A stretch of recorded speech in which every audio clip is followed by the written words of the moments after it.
जब हमारे बड़े नेताओं ने कह दिया तो फिर हम क्या जवाब देंगे? बड़े नेता दे देंगे अपने आप जवाब उसमें, उनसे पूछो। बोलेंगे तो बोलेंगे हम बिहार को घेर लेंगे, पटना को घेरेंगे।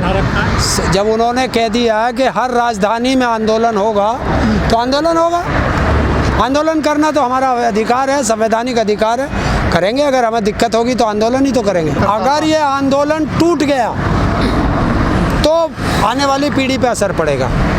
तो महंगाई से असर पड़ सकता है, इससे असर नहीं पड़ेगा? नहीं, अब कोई, क्योंकि इनके पास कोई मुद्दा नहीं है। जब सरकारें कहीं फंसती है, कोई जवाब मांगता है, आज भी इसके लिए नेहरू जिम्मेदार है, तो ये हमारे भारत देश का दुर्भाग्य है। तो आप लोग भी तो जिम्मेदार होंगे अपनी पीढ़ियों के लिए। चलिए, हम होंगे तो हम देख लेंगे, हम होंगे तो हम देख लेंगे। पीढ़ी का भविष्य खराब कर रहे हैं आप। क्या भविष्य खराब होगा? आंदोलन करके, आंदोलन का भाषण जो दिया था नेहरू ने, हाँ, लाल किले की प्राचीन से, उसके कारण आज महंगाई बढ़ रही है। तो आपका तो अच्छा, 1947 के भाषण से आज महंगाई बढ़ी है। उसी का असर है। ये किसने कहा? मोदी ने? मध्य प्रदेश से जब, अच्छा, बीजेपी का होगा, स्वास्थ्य मंत्री है। स्वास्थ्य मंत्री है। तो जब मोदी जी कहते हैं कि हमें 600 करोड़ लोगों ने वोट दिया, वो किसने कहा? देश में 600 करोड़ हैं, देश का प्रधानमंत्री कह रहा है। देश का प्रधानमंत्री कहता है, गृह मंत्री कहता है कि जो हमारे उस 2014 में दिए गए भाषण सब जुमले थे। देश का प्रधानमंत्री जब भाषण देता था तो कहता था कि स्विस बैंक के हर अकाउंट का मेरे पास लेखा जोखा है, कितना काला धन है। आज कहाँ गया?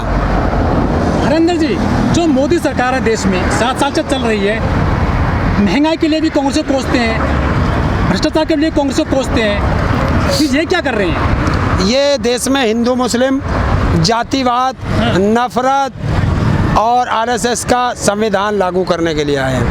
तो कामयाब हो जाएंगे क्या ये? हो जाएंगे कामयाब? देखिए, ये तो आप आम जनता को देखना है।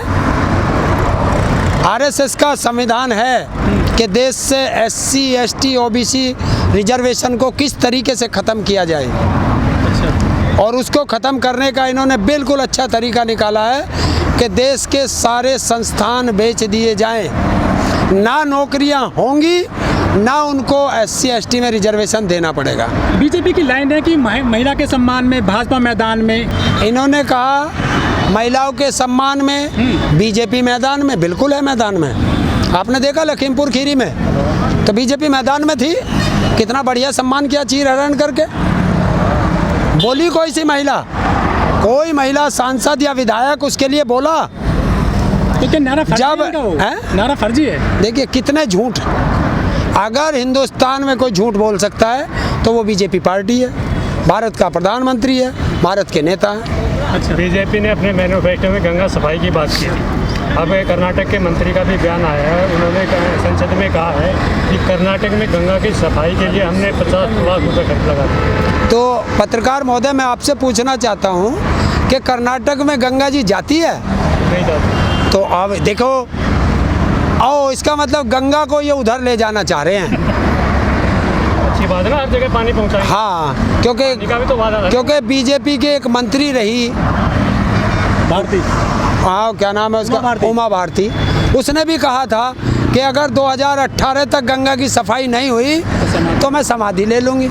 तो सफाई कर रहे 40-50 लाख रुपए लगा रहे एक राज्य में। अच्छा, जितना चाहे, मैंने कहा ना, बीजेपी की लूट है, लूट सके तो लूट। अगली बारी महाराष्ट्र की होगी, 50 लाख रुपया गंगा में महाराष्ट्र में भी खर्च होंगे। नहीं, महाराष्ट्र नहीं बताने का, क्योंकि वहाँ बीजेपी की सरकार ना, जहाँ जहाँ इनकी सरकार होगी गंगा तो वहीं वहीं जाएगी ना।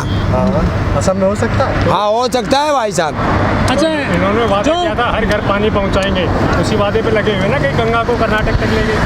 देखिए भाई साहब, ये पता नहीं इनका ये कहाँ कहाँ क्या क्या चीज़ ले जाएं, क्योंकि जब कोई हिंदू का कत्ल होगा, हिंदू बेटी का अपहरण होगा, हिंदू बेटी का बलात्कार होगा, चुनाव होगा तो वो हिंदू होगी, चुनाव खत्म तो वो जाति पे आ जाएगी। हाथरस कांड हुआ है पिछले साल उत्तर प्रदेश में, चुनावी मुद्दा बन पाएगा उत्तर प्रदेश में?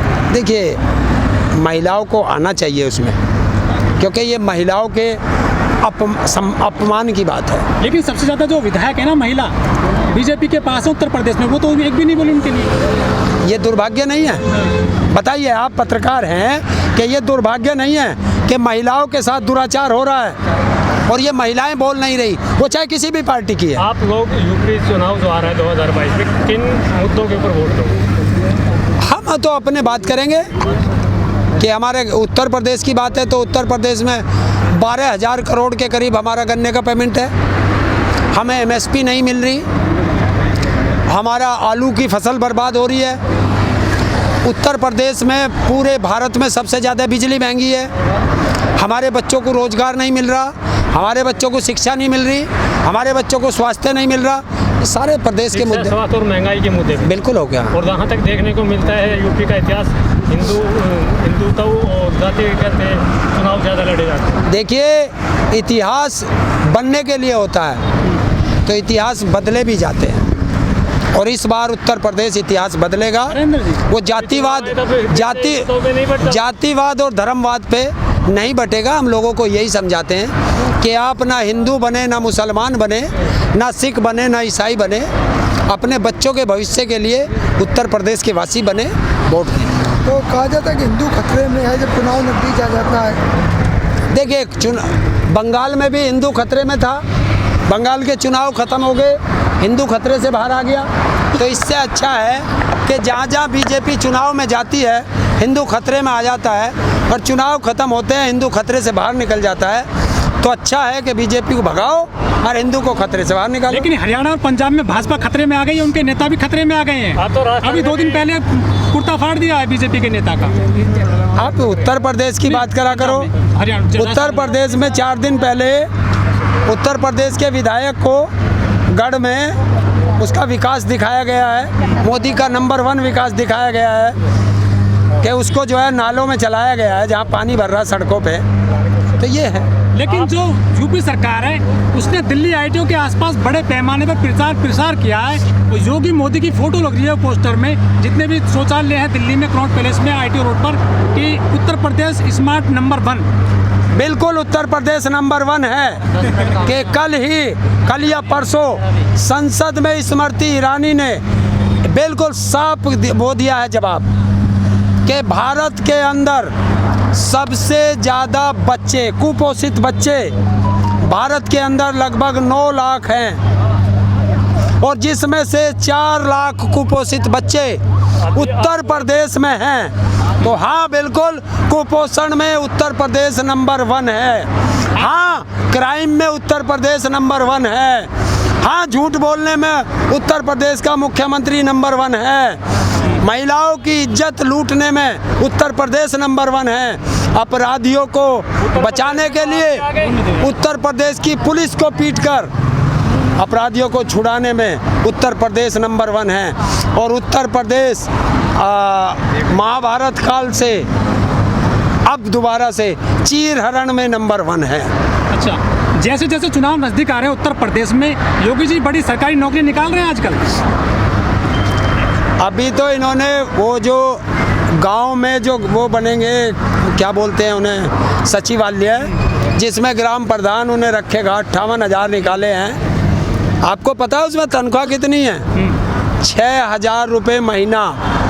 एक टेलीफोन ऑपरेटर, जो कंप्यूटर ऑपरेटर की नौकरी, 6,000 रुपये महीना, मतलब 200 रुपये। और जो मनरेगा का मजदूर है उसकी 220 या 25 रुपये। तो ये है, उसको भी ये उसमें जोड़ देंगे रोजगार में और वो 1 साल के लिए कॉन्ट्रैक्ट पर रखे जाएंगे। तो मोदी जी तो कहते हैं कि पिंचर जोड़ने वाला भी रोजगार करता है। पिंचर जोड़ने वाला, पकौड़े तलने वाला। अरे पिंचर जोड़ने वाला तो परमानेंट पिंचर जोड़ेगा, लेकिन ये कंप्यूटर ऑपरेटर तो 1 साल में फिर घर बैठ जाएगा और उसकी एज निकल जाएगी और वो फिर किसी काम का नहीं रहने का, ना वो पिंचर लगा सकता और ना कंप्यूटर ऑपरेटर रह सकता।